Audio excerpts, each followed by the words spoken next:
पाकिस्तान पर तालिबान से भी 10 गुना बड़ा हमला हुआ है। 250 से ज्यादा पाकिस्तानी लोग और नेता मारे गए हैं, जबकि 1500 से ज्यादा घायल हैं। मौत का आंकड़ा 500 पार कर सकता है और हालात नहीं सुधरे तो 1000 भी।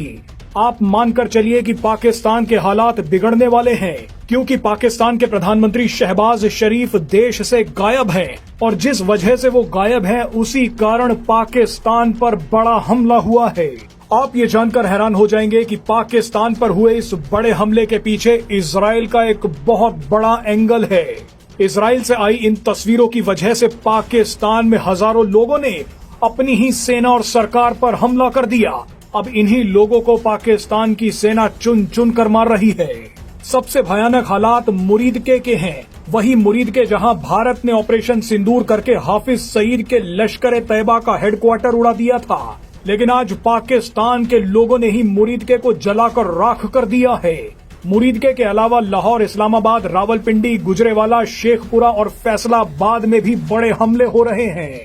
कई इलाकों में कर्फ्यू लगा दिया गया है, इंटरनेट बंद कर दिया गया है। बहरहाल अब आपको बताते हैं कि पाकिस्तान में ये क्या बवाल हो रहा है। दरअसल पाकिस्तान में ये सब कुछ इजराइल और अमेरिका की वजह से हो रहा है।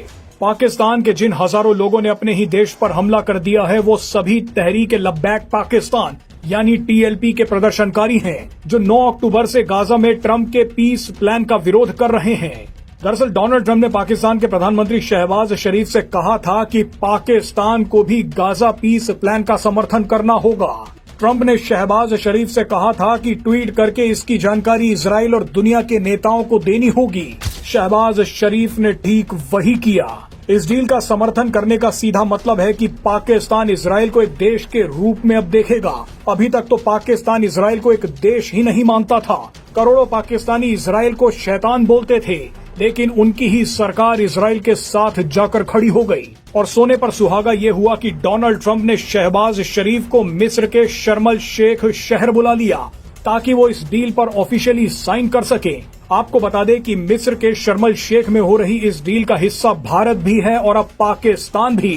भारत और पाकिस्तान के अलावा अमेरिका, तुर्की, जर्मनी, फ्रांस, सऊदी अरब, कतर समेत 20 से 24 देशों ने गाजा पीस डील को साइन कर दिया है।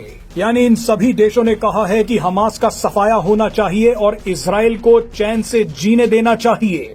इस डील के तहत ही डोनाल्ड ट्रंप और नेतन्याहू ने गाजा में ऐसा डंडा चलाया कि हमास को इजराइल के 13 बंधक 2 साल बाद छोड़ने पड़ गए। ये तस्वीरें उन्हीं बंधकों की रिहाई की है और अब इन्हीं तस्वीरों ने पाकिस्तान में आग लगा दी है, क्योंकि इजराइल से आई इन तस्वीरों का समर्थन पाकिस्तान की सरकार ने भी किया है।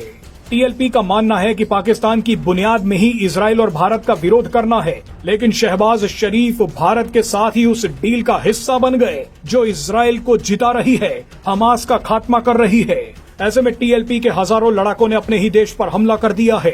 टीएलपी चीफ साद हुसैन रिजवी इसका नेतृत्व कर रहे हैं, लेकिन अब खबर आई है कि साद रिजवी को भी 3 गोलियां लगी हैं। उसकी हालत नाजुक बनी हुई है। अगर साद रिजवी मर गया तो टीएलपी के समर्थक आधे से ज्यादा पाकिस्तान जला देंगे।